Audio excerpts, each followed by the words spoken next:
Hello, once again I welcome you all to the official YouTube channel of BMD College of Education। तो ये हमारी pedagogy of mathematics की lecture series चल रही है। इसके अंतर्गत हम लोग यूनिट 3 पढ़ रहे हैं हमारा। तो इसमें ये ए वाला पोर्शन सारा कंप्लीट हो चुका है हमारा। बी में भी हम लोग हमारा नंबर 3 तक कर चुके हैं। लास्ट लेक्चर में हमने micro teaching skill of probing questions देख लिया था। तो माइक्रो टीचिंग की श्रृंखला में आगे बढ़ते हुए आज हम करेंगे micro teaching skill of classroom management और दूसरा वाला हमारा micro teaching skill of illustration with examples. ये दोनों आज हमारे इसी लेक्चर में हो जाएंगे, बहुत ही छोटे हैं दोनों। तो चलिए अब हम शुरू करते हैं। तो सबसे पहले हम क्लासरूम मैनेजमेंट से शुरू करते हैं। तो क्वेश्चन आपका एग्जाम में कुछ इस प्रकार से पूछा जाएगा, right short note on the skill of classroom management.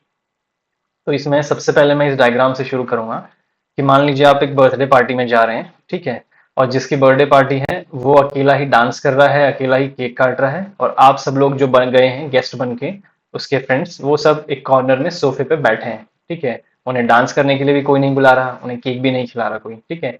जो होस्ट है वो अकेले ही डांस कर रहा है। तो इसमें मजा तो आएगा नहीं, ठीक है।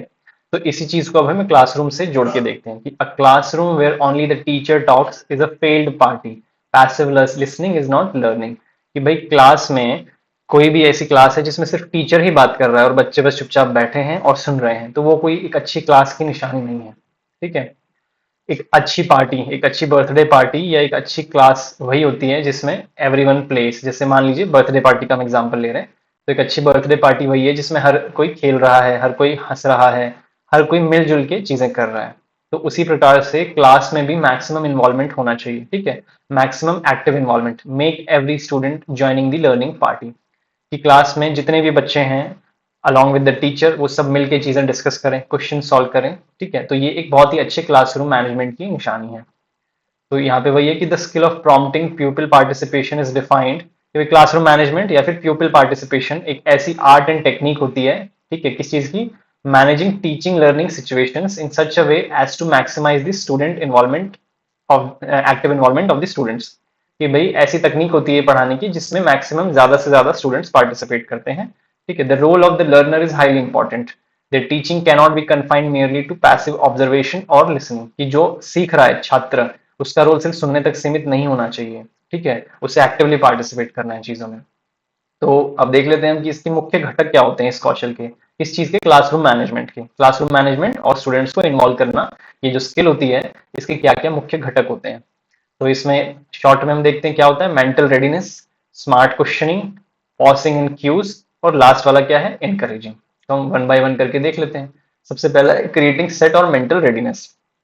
तो इसमें क्या होता है कि prepare the mind, motivate first. कि टीचर क्लास में आया है तो पढ़ाने से पहले उसे एक स्टेज तैयार करना है, ठीक है। उसमें बच्चों को मोटिवेट करना है। आपने देखा होगा काफी सारे टीचर्स क्लास में पहले कोट लिखते हैं ऊपर, ठीक है, एक अच्छा सुविचार लिखते हैं, तो उससे बच्चे थोड़े मोटिवेट हो जाते हैं। तो बच्चों को पहले मोटिवेट करना है, फिर जब आप पढ़ाना शुरू करेंगे तो उसके बाद बच्चे जो पहले चीजें पढ़ चुके हैं पिछली क्लास में या पहले से जो चीजें जानते हैं वो, और जो नया आप पढ़ाने वाले हैं उन दोनों को जोड़िए, ठीक है।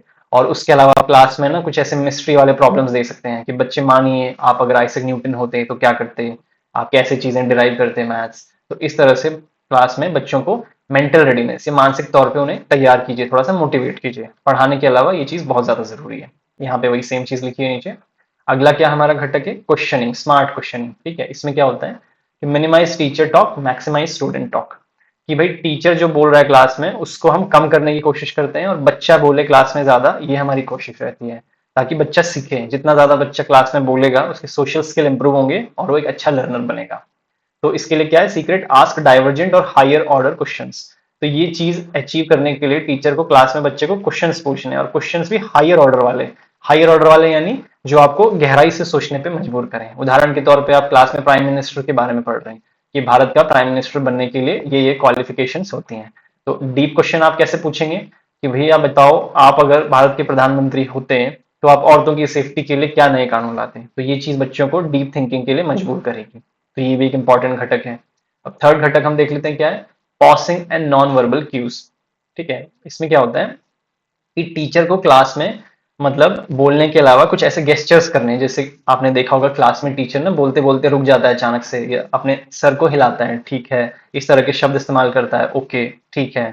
तो ये बहुत ज्यादा जरूरी होता है बीच बीच में रुकना पढ़ाते टाइम, पॉज लेना, ठीक है। क्यों, इससे क्या होता है कि क्लास में देखा होगा जब टीचर पढ़ा रहा होता है तो बहुत सारे ऐसे बच्चे होते हैं जो टीचर के साथ साथ बोल रहे होते हैं, पढ़ रहे होते हैं।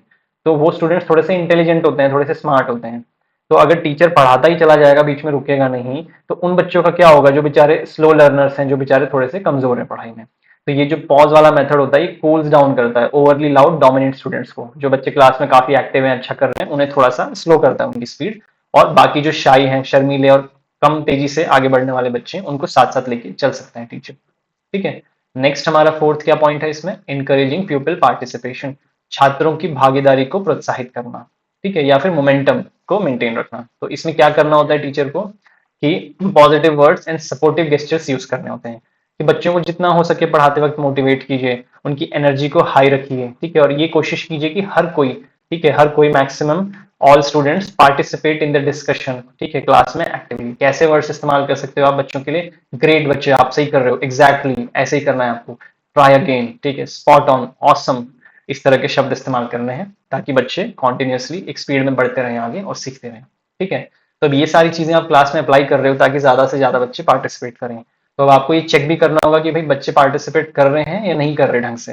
तो इसके लिए आप क्या चीजें देखनी है आपको, छात्रों का व्यवहार देखना है आपको। ठीक है, किस तरह का व्यवहार, कि the students easily response to what the teacher ask for. कि टीचर जो पूछ रहा है वो बच्चे अच्छे से खुशी खुशी फटाफट जवाब दे रहे हैं, तो इसका मतलब क्लासरूम मैनेजमेंट अच्छा है टीचर का। Next, the student actively contributes their own unique ideas related to the topic being taught. कि टीचर क्लास में जो विषय पढ़ा रहा है तो बच्चे अपने खुद के आइडियाज उसमें लेके आ रहे हैं, तो इससे भी ये साबित होता है कि बच्चे अच्छे से पार्टिसिपेट कर रहे हैं क्लास में। Next point, the pupil reacts overtly openly to the ideas of other classmates. कि बच्चे जो दूसरे क्लासमेट्स हैं, उनके सहपाठी हैं, उनके जो आइडियाज हैं, उनके जो क्वेश्चंस हैं ना, उनको अच्छे से पॉजिटिवली ओपनली एक्सेप्ट कर रहे हैं कि हाँ भाई ये भी एक सोचने का तरीका हो सकता है, ये भी एक सोल्यूशन हो सकता है। ठीक है। नेक्स्ट क्या है, the student willingly helps the teacher in the process of demonstration और एक्सपेरिमेंट्स। कि बच्चे टीचर्स को, जैसे टीचर क्लास में एक्सपेरिमेंट करता है, केमिस्ट्री पढ़ा रहा है तो केमिकल्स की मदद करेंगे बच्चे, मैथ्स पढ़ा रहा है तो ग्राफ वगैरह से रिलेटेड कुछ चीजें काट पीट के बनानी है, उसमें बच्चे हेल्प कर रहे हैं। Next, the student tries to logically draw conclusions और जनरलाइजेशंस ऑन देयर ओन। कि बच्चे खुद ही कोई चीज का कंक्लूजन निकाल पा रहे हैं, निष्कर्ष निकाल पा रहे हैं कि भाई हमने ये चीज पढ़ी तो इसका मतलब ये है, हमने फिजिक्स पढ़ी तो फिजिक्स का इस्तेमाल हम गाड़ियों से रिलेटेड चीजों में कर सकते हैं। ठीक है, तो इतना ही क्लासरूम टीचिंग मैनेजमेंट में, इसका हम कंक्लूजन देख लेते हैं। ठीक है, कि ट्रांसफॉर्म योर रूम। कि भाई बच्चों को mental readiness plus smart question possesses, ये जो सारे हमने घटक पढ़े ना सारे, ये सब मिला के ये मैजिक बन जाता है क्लास में। इससे क्या होता है कि turn a silent boring room into highly active energetic learning team. ठीक है, कि भाई आपने ये सारे टूल्स अपनाए तो आप क्लास को बहुत अच्छे से मैनेज कर पाओगे, क्लास में बहुत एनर्जी रहेगी, बच्चे बहुत एक्टिवली चीजें सीखेंगे। You are the ultimate host, let the learning parting begin. कि आप अब अच्छे होस्ट बन गए हो, आप अकेले डांस नहीं कर रहे बाजू में, आप सबको लेके चल रहे हो, सबका साथ सबका विकास।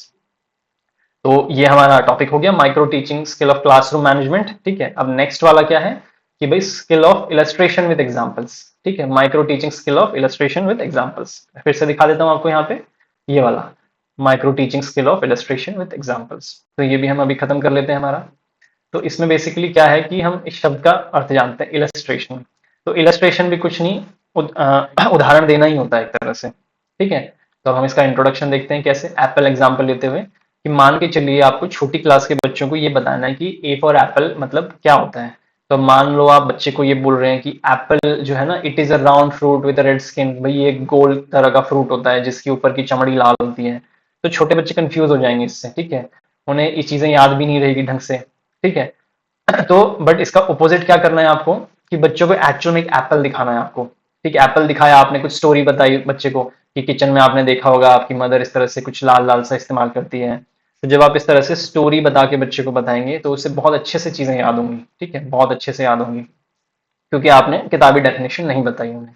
तो बेसिकली इलस्ट्रेशन यही होता है और कुछ नहीं होता, कि it is a decoration of words that clearly defines और explains a difficult concept, idea और प्रोसेस। कि आपको इस तरह की शब्दावली का इस्तेमाल करना है, इस तरह से क्लास में पढ़ाना है कि कोई भी जो डिफिकल्ट टॉपिक है, कंसेप्ट है, आइडिया है, तो बच्चों को बहुत इजीली समझ में आ जाए। और जो एग्जाम्पल्स का आप इस्तेमाल करेंगे, जो इलस्ट्रेशंस का आप इस्तेमाल करेंगे, वो आप अपने खुद के पर्सनल जीवन में से, ठीक है, या फिर किताबों में से पढ़ के, या कुछ भी आप अपनी सुविधा अनुसार चीजों को पढ़ा सकते हैं। उद्देश्य एक ही है सब चीजों का, कि आपको कॉम्प्लेक्स टॉपिक, जटिल टॉपिक को सरल से सरल बनाना है। इससे क्या होगा कि बच्चों और टीचर के बीच में एक बहुत ही अच्छा कम्युनिकेशन एस्टैब्लिश होगा, बच्चों को चीजें समझ आएगी, बच्चे डरेंगे नहीं। ठीक है। तो need and objective of illustrating, कि भाई ये जो हम दृष्टांत या एग्जांपल्स जो चीजें दे रहे हैं, इसकी आवश्यकता और उद्देश्य क्या है, क्यों ऐसा हमें इस्तेमाल करना चाहिए क्लास में ये मेथड। तो इसमें सबसे पहले स्पार्क, क्रिएट ह्यूज इंटरेस्ट, कि बच्चों को जब आप चीजें इस तरह से सिखाएंगे कि फिजिक्स को आप गाड़ियों से जोड़ दें, ठीक है, एप्पल को आप खाने से, स्टोरी से जोड़ दें, तो इससे बच्चों में एक इंटरेस्ट डेवलप होगा लर्निंग को लेके। ठीक है, उनमें एक चिंगारी सी लगेगी चीजें सीखने की। नेक्स्ट है bridge, connect the known to the unknown. आप बच्चे को कुछ भी चीजें सिखा रहे हैं तो कहीं ना कहीं बच्चे को पहले से कोई चीज मालूम होती है, तो आप उसे जो चीजें उसे मालूम है वो प्लस आप जो नया सिखा रहे हैं, ये दोनों चीजें मिला के आप एक ब्रिज बनाते हो। ठीक है, नोन और अननोन का। Next, make complex things simple, कि आप एग्जाम्पल्स का इस्तेमाल कर रहे हो, इलस्ट्रेशंस का, तो आप जटिल से जटिल टॉपिक को बहुत सिंपल और आसान शब्दों में समझा रहे हो। Next, activate engage multiple senses for deep learning, कि जब आप एग्जांपल्स दे रहे हो, बच्चों को एप्पल दिखा रहे हो, न्यूटन्स लॉ कैसे गाड़ियों पे यूज होता है, ये बच्चों को आप दिखा रहे हो, तो इससे बच्चों के बहुत सारी इंद्रियां जो है वो इंगेज होती हैं। बच्चा आंखों से देख रहा है चीजें, कान से सुन रहा है, हाथ से लिख रहा है, तो जितनी ज्यादा इंद्रियां इन्वॉल्व होती हैं लर्निंग के प्रोसेस में, तो बच्चा उतना अच्छे से सीखता है। तो इसलिए इलस्ट्रेशंस का, एग्जाम्पल्स का इस्तेमाल करना जरूरी है। तो अब two main approaches to illustrations, कि दृष्टांत के दो मुख्य दृष्टिकोण। तो दो तरीके से इलस्ट्रेशंस का इस्तेमाल किया जा सकता है। वर्बल होता है एक मेथड, और दूसरा होता है नॉन वर्बल, या आसान भाषा में हम कहें, वर्बल यानी शब्दों का इस्तेमाल, और नॉन वर्बल यानी आपको करके दिखाना है, एक्शन। तो वर्बल क्या होता है कि क्लास में सिर्फ टीचर ना अपनी जुबान से शब्दों का इस्तेमाल कर रहा है और खाली बोल के बच्चों को समझा रहा है, कुछ स्टोरीज से समझा रहा है, कुछ पिक्चर से, कुछ तुलना कर रहा है, बट मुंह जुबानी कर रहा है। तो ये हमारा वर्बल हो गया। ठीक है, वर्बल तरीका। दूसरा है नॉन वर्बल। तो नॉन वर्बल में टीचर मुंह जुबानी तो चीजें बोलेगा ही, बट बच्चों के सामने फिजिकली भी प्रस्तुत करेगा चीजों को। ठीक है, मान लो एप्पल के बारे में बता रहा है टीचर क्लास में, तो असली एप्पल दिखाएगा बच्चों को। ठीक है, 3D models, charts, pie charts, इस तरह की चीजें दिखाएगा, तो ये नॉन वर्बल हो गया। ठीक है, उसके बाद हम आ जाते हैं, ये वर्बल नॉन वर्बल हो गया। Major components of the skill, कि भाई ये जो वर्बल नॉन वर्बल जो भी तरीके से टीचर को क्लास में चीजें करवानी है, एग्जांपल्स देने हैं, तो इसके मुख्य घटक क्या हैं। ठीक है, मेजर कंपोनेंट्स क्या हैं।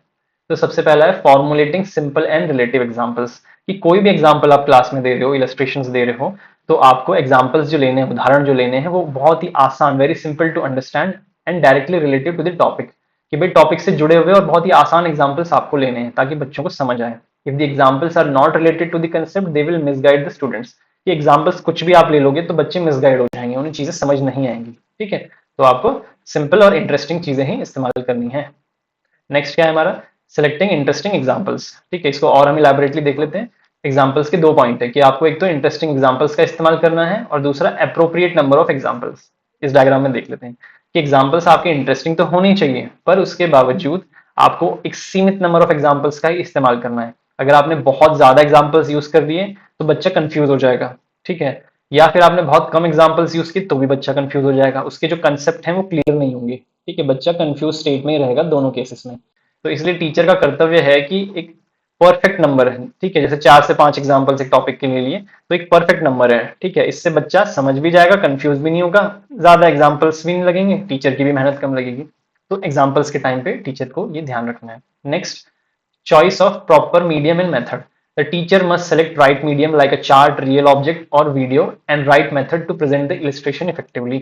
कि टीचर को ये पता होना चाहिए कि अगर मैं मैथ्स पढ़ा रहा हूँ, सोशल साइंस पढ़ा रहा हूँ, according to the subject, according to the topic, मुझे क्या चीज का इस्तेमाल करना है। जहां बच्चों को वीडियो दिखाना है वहां वीडियो दिखाइए, जहां मॉडल्स दिखाने हैं वहां मॉडल्स दिखाइए, जहां चार्ट से काम चल रहा है वहां चार्ट दिखा दीजिए। तो मीडियम और मॉडल सही तरीके से आपको इस्तेमाल करने हैं। Next, encouraging pupil examples. A great teacher also asks the student to give their own examples based on the taught concept. This checks their true understanding. कि एक अच्छा शिक्षक वही है जो बच्चों को प्रोत्साहित करे कि बच्चों ये मैंने पढ़ा दिया, न्यूटन्स लॉ पढ़ा दिया तुम्हें, ठीक है, या बॉयलर्स इक्वेशन पढ़ा दिया, यूलर्स डिवीजन लेमा पढ़ा दिया, कुछ भी कॉम्प्लेक्स टॉपिक, सिंपल टॉपिक, तो आप अब खुद अपने एग्जांपल्स दीजिए, अपनी लाइफ में से इसे रिलेट करके बताइए। ठीक है, और यही एक सही तरीका है बच्चों में उनकी समझदारी चेक करने का। Let the student be teachers, बच्चों को समझाने दीजिए कि उन्हें क्या समझ आया है। ठीक है, तो अब ये जो स्किल है इलस्ट्रेशन वाला, इसमें कुछ प्रिकॉशंस भी इस्तेमाल करने हैं हमें। ठीक है, कुछ सावधानियां भी इस्तेमाल करनी है। तो क्या सावधानियां हमें इसमें इस्तेमाल करनी है। सबसे पहले, stay on target, must match the lesson goal perfectly, कि भाई आपको वही एग्जांपल्स का इस्तेमाल करना है जो आपके चैप्टर्स के हैं। आप सोशल साइंस पढ़ाते वक्त मैथ्स के एग्जाम्पल्स इस्तेमाल मत कीजिए, बच्चे कंफ्यूज हो जाएंगे। Next, age appropriate, must fit the students mental level, कि आप 5वीं के बच्चे को 12वीं वाले एग्जाम्पल्स देंगे तो बच्चों को समझ नहीं आएगा, तो बच्चों के मानसिक लेवल के अनुसार एग्जाम्पल्स इलस्ट्रेशन आपको देंगे। Next, don't use just one type, bring variety, कि आप सभी को एक ही तरह के एग्जाम्पल्स मत दीजिए, ठीक है, हर क्लास में, ठीक है, हर चैप्टर में आप सेम ही एग्जाम्पल्स दे रहे हैं, आप अलग अलग तरह के एग्जाम्पल्स इस्तेमाल कीजिए। तो बस इसमें इतना ही है। अब हम कंक्लूजन देख लेते हैं हमारा, कि examples are teachers best friends, use them smartly to make learning joyful, crystal clear and experience.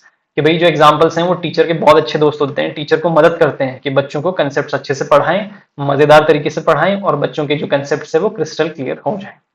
तो ये हमारा लेक्चर इसी के साथ समाप्त होता है। इसमें हमने क्लासरूम मैनेजमेंट और इलस्ट्रेशन हमने कंप्लीट कर लिया है, ठीक है। तो thank you for your time and attention, check description for PDF notes, and I will see you in the next lecture with a new topic.